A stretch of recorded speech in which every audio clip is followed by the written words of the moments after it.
ఎరువులపాటి వెంకటాచలం, వావిళ్ళ రామస్వామి శాస్త్రి, వావిళ్ళ వెంకటేశ్వర శాస్త్రి, పూల రామకృష్ణయ్య, జనమల్లి శేషాద్రి శర్మ, కరుణ కుమారుల గారుల సాహితీ సేవ గురించి తెలుసుకున్నాం. ఎరువులపాటి వెంకటాచలం గారికి సంగీత సాహిత్య శిల్పకళల్లో ప్రావీణ్యత ఉంది. వావిళ్ళ రామశాస్త్రి గారు ప్రముఖ ప్రచురణకర్తగా ప్రసిద్ధి చెందారు. 140 గ్రంథాల వరకు ప్రచురించారు.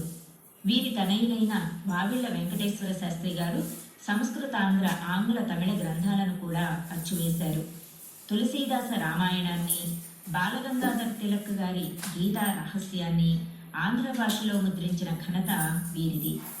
తాటాకుల మీద లుప్తమైపోతున్న కావ్య సంపదను తెలుగువారికి అందించాలన్న ఏకైక ధ్యేయంతో పనిచేసిన పూండ్ల రామకృష్ణయ్య గారి పత్రిక అముద్రిత గ్రంథ చింతామణి. 1,00,000కు మించి పద్యాలు వెలువరించిన అరుదైన కవిశేఖరులు జనమంచి శేషాద్రి శర్మ గారు. కందుకూరి అనంతం అసలు పేరుగా కలిగిన తొలి గ్రామీణ జీవన కథకుడు కరుణకుమార.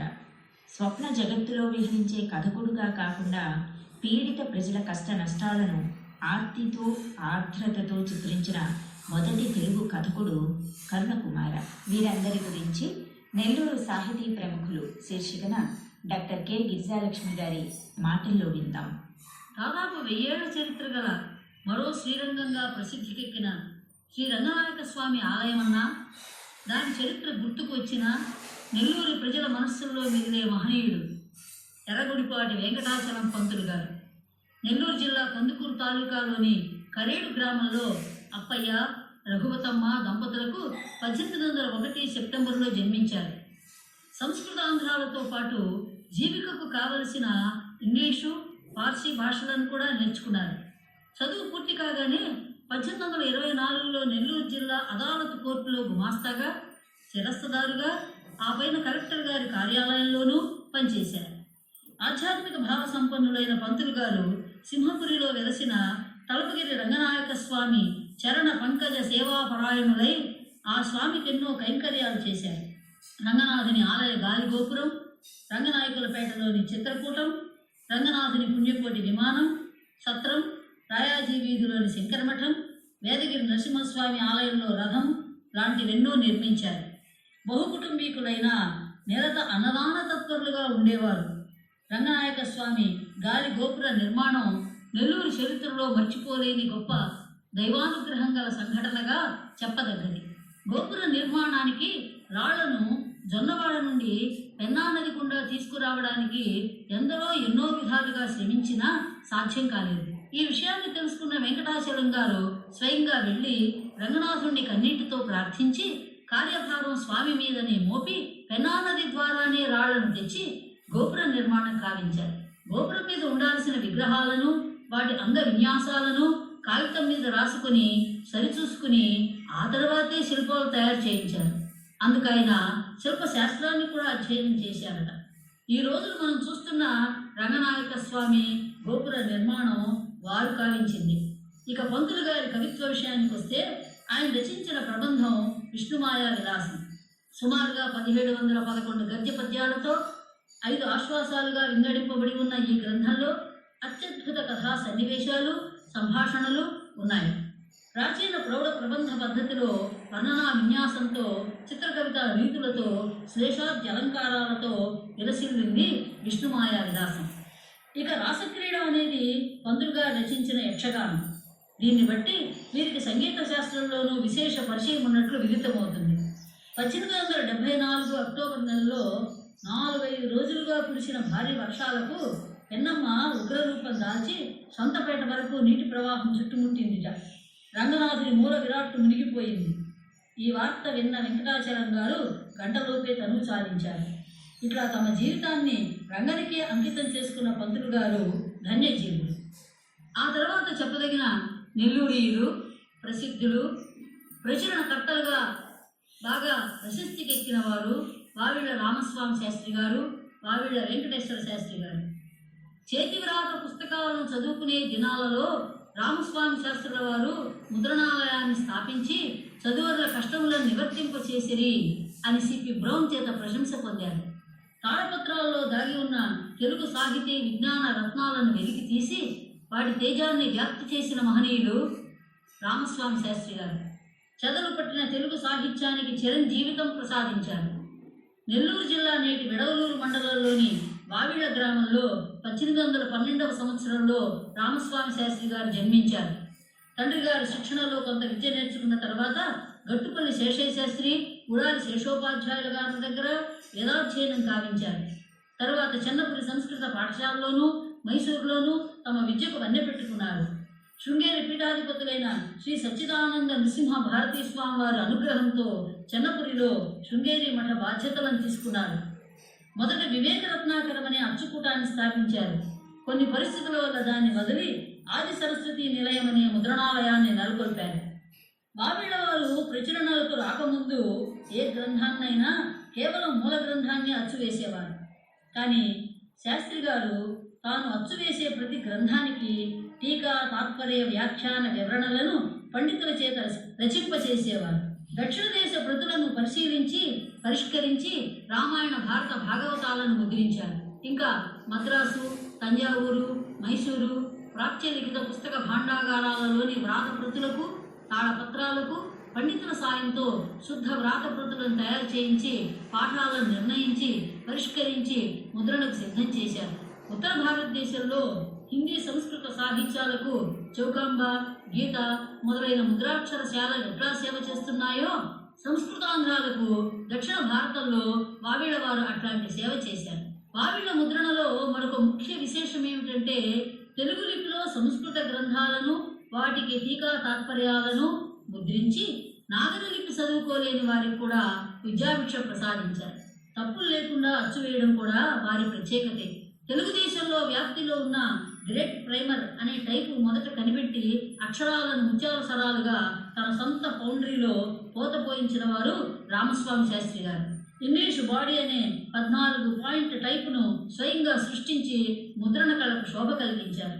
తాను స్వయంగా వ్యాఖ్యాతలై మనుచరిత్ర, ఆముక్తమాల్యతలకు రుచి అనే పేరుతో వ్యాఖ్య రాసి ప్రకటించారు. 1891 మేలో శాస్త్రి గారు కాలధర్మం చెందారు. అప్పటికి వీరు ప్రచురించిన గ్రంథాల సంఖ్య 140. వీరి సాహితీ సేవకు చిహ్నంగా 1944లో నెల్లూరు పురమందిరంలో వారి ఛాయాచిత్రం ఆవిష్కరింపబడింది. వావిళ్ళ రామస్వామి శాస్త్రి గారు తనయులు వెంకటేశ్వర శాస్త్రి గారు. తండ్రి గారు మరణించే నాటికి వెంకటేశ్వర శాస్త్రి గారి వయస్సు 6 సంవత్సరాలు. వీరు 1884లో జన్మించారు. తండ్రి మరణానంతరం మేనమామ గారి స్వగ్రామమైన నెల్లూరు జిల్లా అల్లూరులో చదువుకున్నారు. తర్వాత కర్నూలు, మద్రాసులలో విద్యాభ్యాసం చేసి 1895లో ప్రచురణ బాధ్యతలు చేపట్టారు. ఆది సరస్వతి నిలయం అనే పేరు తీసేసి దాన్ని వావిళ్ళ ముద్రణాలయంగా మార్చారు. రామస్వామి గారు సంస్కృతాంధ్ర గ్రంథాలను మాత్రమే ముద్రిస్తే వారి కుమారుడు వెంకటేశ్వర శాస్త్రి సంస్కృతాంధ్ర, ఆంగ్ల, తమిళ గ్రంథాలను కూడా అచ్చువేశారు. తులసీదాసు రామాయణాన్ని, తిలక్ గారి గీతా రహస్యాన్ని ఆంధ్ర భాషలో ముద్రించి తెలుగు వారికి ఎంతో మేలు చేశారు. పురాణాలను, ప్రబంధాలను, వేమన పద్యాలను, ఇంకా ఎన్నో పుస్తకాలను అచ్చువేసి తెలుగు సాహిత్యానికి ఎనలేని ఒరవడి సృష్టించారు. పూర్వం గ్రంథాలు పీఠికలు లేకుండా ప్రకటితమయ్యేవి. కానీ వెంకటేశ్వర శాస్త్రి గారు పండితుల చేత అమూల్యమైన పీఠికలు రాయించి ముద్రించారు. ఆనాటి గ్రంథ పీఠికలు నేటి పరిశోధనా వ్యాసాలను మించి ఉపయుక్తంగా ఉండేవంటే అతిశయోక్తి కాదు. శాస్త్రి గారి ప్రచురణలో నిఘంటువులు ప్రముఖ స్థానం ఆక్రమించాయి. సంస్కృతాంధ్ర నిఘంటువులు, శంకర నారాయణ నిఘంటువు, శబ్దార్థ చంద్రిక మొదలైన వాటిని ముద్రించి తెలుగు భాషకు కూడా సేవ కావించారు. ఇంకా గురజాడ వారి సంస్కరింపబడిన కన్యాశుల్కాన్ని వ్యావహారిక భాషలో ప్రచురించడం విశేషం. ఆంగ్లంలో న్యాయశాస్త్ర గ్రంథాలను, హిందూ వివాహ చట్టాలను కూడా ముద్రించారు. ఇంకా చెప్పుకోదగ్గ విషయం ఏమిటంటే తమిళ సోదరులెవరూ ప్రకటించని తొల్కాప్పియం అనే వ్యాకరణ గ్రంథానికి వ్యాఖ్యానాన్ని రాయించి అచ్చువేశారు. శాస్త్రి గారు ప్రతి గ్రంథాన్ని 10 ముద్రణలకు తక్కువ కాకుండా ప్రచురించారంటే వారి గ్రంథాలకున్న అశేష జనాదరణ ఎంతటిదో అర్థమవుతుంది. కరపత్రాల మొదలు మహాకావ్యాల వరకు వారి ముద్రించనిదేదీ లేదు అంటే అతిశయోక్తి కాదు. కేవలం గ్రంథ ప్రచురణకర్తగానే కాక పత్రికా సంపాదకులుగా, పాత్రికేయులుగా కూడా పేరొందారు వెంకటేశ్వర శాస్త్రి గారు. 1916లో త్రిలింగ అనే పత్రిక నడిపారు. అది మాసపత్రికగా ప్రారంభమై క్రమంగా వారపత్రిక అయింది. 1927లో ఒక ఆంగ్ల పత్రికను అలాగే తమిళ మాసపత్రికను కూడా ప్రారంభించి కొనసాగించారు. శాస్త్రి గారికి విద్యార్థులంటే మక్కువ ఎక్కువ. తెలివిగల పేద విద్యార్థులకు భోజనము వసతి సదుపాయాలు కల్పించి విద్యాదాతగా ప్రశస్తికి ఎక్కారు. ఆ రోజుల్లో శాస్త్రి గారికి రాజాజీ, తిలక్, ప్రకాశం పంతులు, కట్టమంచి రామలింగారెడ్డి మొదలైన ప్రముఖులతో సత్సంబంధాలుండేవి. ఆయన చేసిన భాషా సేవకు గుర్తింపుగా కడపలో పెద్ద సభ చేసి భాషోద్ధారక అనే బిరుదుతో సత్కరించింది ఆంధ్రలోకం. కళాప్రపూర్ణ బిరుదునిచ్చి గౌరవించింది ఆంధ్ర విశ్వవిద్యాలయం. 1945లో నెల్లూరు వర్ధమాన సమాజం వారు సువర్ణ పతాకాన్ని బహూకరించారు. అహర్నిశలు వాంగ్మయాభివృద్ధికి ముద్రణ ద్వారా తమ జీవితాన్ని వెచ్చించిన శాస్త్రి గారు 1956లో కాలధర్మం చెందారు. ఇక పత్రికా రంగ విషయానికి వస్తే సాహిత్య పత్రికల రంగంలో నెల్లూరు కీర్తి పతాకాన్ని ఆంధ్రదేశమంతా ఎగురవేసిన వారు పూళ్ళ రామకృష్ణయ్య గారు. 1860 జూలై 14న నెల్లూరు సమీపాన ఉన్న దువ్వూరు గ్రామంలో జన్మించారు. తన 24వ ఏటనే పత్రికా రంగాన్ని ఎంచుకున్నారు. సంపన్నుల సహకారంతో, సాహితీ మిత్రుల ప్రోత్సాహంతో రామకృష్ణయ్య గారు అముద్రిత గ్రంథ చింతామణి అనే సాహిత్య మాసపత్రిక నడిపారు. 19వ శతాబ్ది చివరి పాదంలో ఆంధ్రదేశంలో సాగిన తెలుగు భాషా కృషికి, చెలరేగిన పండిత వివాదాలకు ఈ అముద్రిత గ్రంథ చింతామణి ఒక దర్పణంలాగా నిలిచింది. ఆనాటి సారస్వతీయ సాహిత్య అభిమానానికి, విమర్శన పద్ధతికి సజీవ సాక్ష్యంగా ఈ పత్రికను తీర్చిదిద్దారు పూళ్ళవారు. ఆనాడు కవులు, పండితులు చాలామంది ఈ పత్రికతో సంబంధం పెట్టుకొని సాహిత్య వివాదాల్లో పాల్గొని సుప్రసిద్ధులైన వారి. రామకృష్ణయ్య గారు తన స్నేహితుడైన వీర నాగయ్య దేవరతో కలిసి 1885 జూన్ 15వ తేదీన అముద్రిత గ్రంథ చింతామణిని ప్రకటించారు. ఈ పత్రిక 16 పుటలతో వెలువడింది. 1887లో మిత్రుడు అనారోగ్యంతో పత్రికను వదిలి వెళ్ళడం, కోర్టు వ్యాజ్యాలు మొదలైన అవరోధాలతో కొన్ని సంచికలు వెలువరించలేకపోయారు పూళ్ళవారు. కొంత జాప్యం జరిగాక పత్రికను మళ్లీ తీసుకొచ్చారు. తాళపత్రాలను పరిష్కరించడం, ఎన్నో గ్రంథాలకు పీఠికలు రాసి అచ్చువేసి అందించడం చేశారు. వీరి పీఠికలు ఆయన పరిశోధన దృష్టికి, పాండిత్యానికి నిదర్శనంగా నిలిచారు. ఆయన జీవితాన్ని ఎక్కువగా తాళపత్రాల, కావ్యాల పరిష్కారాలకే వెచ్చించారు. తన పత్రికలో రామకృష్ణయ్య గారు కూడా పద్యాలు రాశారు. ఆశుకవిత్వాన్ని గురించి వీరు రాసిన వ్యాసం తరువాత సాహిత్య అకాడమీ వారి వ్యాస సంపుటిలో ముద్రింపబడింది. వెంకటగిరి, నూజివీడు, ముత్యాలంపాడు జమీందారులు కూడా ఈ పత్రిక పోషణ బాధ్యతను కొన్నాళ్ళు తీసుకున్నారు. వెంకటగిరి రాజా గోపాలకృష్ణ, భట్టిపోరు జమీందారులు ఈ పత్రిక అప్పులపాలు కాకుండా కాపాడారు. దీనివల్ల రామకృష్ణయ్య గారి చివరి రోజుల్లో ఆయనకు గొప్ప ఆత్మస్థైర్యం ఏర్పడింది. ఏమైనా ప్రసిద్ధమైన గ్రంథాలను కాకుండా తాటాకుల మీద వృత్తమైపోతున్న, మారుమూల చీకట్లో మ్రగ్గిపోతున్న కావ్య సంపదను తెలుగువారికి అందించాలన్న ఏకైక ధ్యేయంతో పనిచేసిన పత్రిక అముద్రిత గ్రంథ చింతామణి. హరిశ్చంద్ర నలోపాఖ్యానం, చంద్రాంగన చరిత్ర వంటి గ్రంథాలు ఈ పత్రిక ద్వారానే వెలుగు చూశాయని పరిశోధకులు పలుకుతున్నారు. వేదం వెంకటరాయ శాస్త్రి గారి ప్రతాపరుద్రీయ నాటకం గురించి ఈ పత్రికలో మంచి చర్చ జరిగింది. చాటుపద్యాల మీద మొదటిసారి దృష్టి సారించిన పత్రిక కూడా ఇదే. అముద్రిత గ్రంథ చింతామణిలో రామకృష్ణయ్య గారి సంపాదకీయాలు పరిశోధనాత్మకాలు. అతి చిన్న వయసులో 44 సంవత్సరాలకే రామకృష్ణయ్య గారు 1904లో కన్నుమూశారు. దాంతో పత్రిక కూడా మూతపడింది. ఇట్లా పత్రిక కోసం తమ జీవితాన్ని ధారపోసిన సాహితీ పిపాసి పూళ్ళ రామకృష్ణయ్య గారు.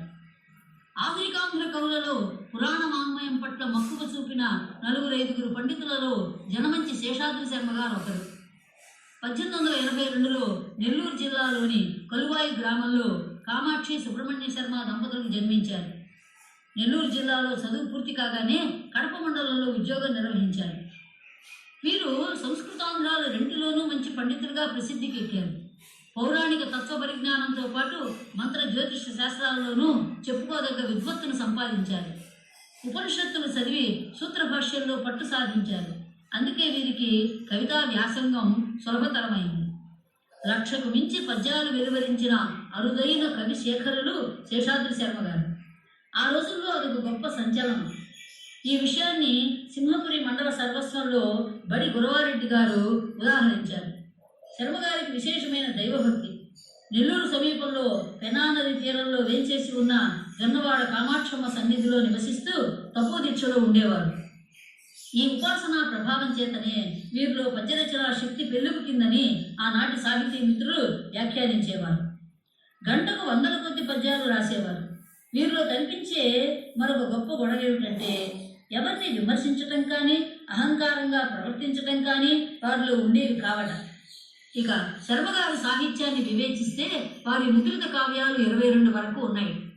అవి బ్రహ్మాండ పురాణం, సర్వమంగళాపరిణయం, శ్రీమద్ రామాయణం, లలితోపాఖ్యానం, విచిత్ర పాదుక పట్టాభిషేకం, హృదయానందం మొదలైనవి. ఇవి కాక ఇంకా ఎన్నో కావ్యాలు, గ్రంథాలు ముద్రణకు నోచుకోక శర్మగారింటిలో పడి ఉన్నాయట. ఇటువంటి సహృదయ కవి పండితులు నెల్లూరు సీమకే అలంకారంగా ప్రకాశించారు. నెల్లూరు కథకులను గురించి చెప్పాలంటే మొట్టమొదటగా చెప్పవలసినటువంటి గ్రామీణ జీవన కథకుడు కరుణకుమార. కరుణకుమార అనే కలం పేరుతో ప్రసిద్ధుడైన ఈ కథకుని అసలు పేరు కందుకూరి అనంతం. 1901 ఏప్రిల్ పశ్చిమ గోదావరి జిల్లాలో జన్మించారు. పుట్టింది గోదావరి జిల్లా అయినా మెట్టింది నెల్లూరు జిల్లాలో. విత్తం లేక ఉన్నత విద్య ఆగిపోయింది. బస్సు కండక్టర్గా జీవితం ఆరంభించి ఆ తర్వాత కచేరీ గుమాస్తాగా పనిచేశారు. ఆ పైన నెల్లూరు రెవెన్యూ డిపార్ట్మెంట్లో చేరి రెవెన్యూ ఇన్స్పెక్టర్గా, తహసీల్దార్గా చాలా కాలం ఉద్యోగం చేశారు. నెల్లూరు జిల్లాలోని ఇందుకూరుపేట, ముత్తుకూరు, సూళ్లూరుపేట, వెంకటగిరి, ఆత్మకూరు మొదలైన ఊళ్ళల్లో నివాసం ఉండి రైతులు, వ్యవసాయ కూలీలు పడే బాధల్ని పరిశీలించి వారి జీవనాన్ని తన కథల్లో కళ్ళకు కట్టించారు కరుణకుమార. ఈయన స్వప్న జగత్తులో విహరించే కథకుడు కాదు. పీడిత ప్రజల కష్ట నష్టాలను ఆర్తితో ఆర్ద్రతతో చిత్రించిన మొదటి తెలుగు కథకుడు కరుణకుమార. ఆయన కథలు రాశిలో తక్కువైనా వాసిలో మాత్రం గొప్పవి. తెలుగుదేశపు గ్రామీణ జీవన విధానాన్ని ప్రతిబింబించే ఉన్నవ లక్ష్మీనారాయణ గారి మాలపల్లి నవల కరుణకుమారులో సాహిత్య అభిరుచిని మేల్కొల్పింది. హిందీ కవి ప్రేమ్చంద్ లాగా జీవితాన్ని, సాహిత్యాన్ని సమన్వయం చేసి కథలకు ప్రాణప్రతిష్ఠ కావించి అతి తక్కువ కాలంలోనే గొప్ప ఖ్యాతి గడించారు. గ్రామాల్లో పెత్తందారులు చేసిన దారుణాలు, ధనికుల దౌర్జన్యాలు మొదలైన వాటిని అణవరికలు లేకుండా హృదయాలకు హత్తుకునేలా కథల్లో వర్ణించారు కరుణకుమార. అయితే పాఠకులలో ఉద్రేకం పురికొల్పే భావాలు కానీ, విప్లవం రేకెత్తించే ప్రయత్నం కానీ వీరి కథనాల్లో కనిపించదు. హృదయ పరివర్తనానికి పనికొచ్చే అంశాలే వీరు రచించారు. మానవ స్వభావాలను చర్చించడంలో మహానేర్పరి కరుణకుమార. ఆయన కథల్లో వస్తువు ఎంత శక్తివంతమైందంటే ఇప్పటికీ అది సజీవంగా, సమకాలీనంగా ఉంటుంది. ఆయన కథల్లో ప్రసిద్ధమైనవి టార్చ్ లైటు, ఆకలి మంటలు, కయ్య కాలువ, కొత్త చెప్పులు, రిక్షావాలా, కూలి మనిషి మొదలైనవి. ఇవన్నీ కవిలోని రచనా కౌశల్యాన్ని వ్యక్తం చేసేవి. కరుణకుమార కథలు అధికంగా భారతి, గృహలక్ష్మి మొదలైన సాహిత్య పత్రికలలో ప్రచురింపబడ్డాయి. నెల్లూరు మాండలిక భాషను, యాసను తన కథలలో మొదటిసారిగా ప్రవేశపెట్టి తద్వారా తెలుగు పాఠకులకు పరిచయం చేసిన కవి కథకుడు కరుణకుమార్. 100 ఏళ్ల కథా వేడుకలలో కరుణకుమార్కు నెల్లూరు కథకుడుగా గొప్ప గుర్తింపు రావడం విశేషం. శృతిమెత్తని హృదయం, సూటిపోటుల చురుకు పాళీలతో బడుగు జీవుల బ్రతుకులను, బాధలను చిత్రించిన ఈ ప్రతిభావంతుడు 1956 డిసెంబర్లో అనారోగ్యంతో కాలధర్మం చెందారు. సాహితీ ప్రముఖులు శీర్షికన ఎరుగురిపాటి వెంకటాచలం, వావిళ్ళ రామస్వామి శాస్త్రి, వావిళ్ళ వెంకటేశ్వర శాస్త్రి, పూండ్ల రామకృష్ణయ్య, జనమంచి శేషాద్రి శర్మ, కరుణకుమార్ గారుల గురించి డాక్టర్ కె గిరిజాలక్ష్మి గారి ప్రసంగం విన్నాం. కార్యక్రమంలో ఇప్పుడు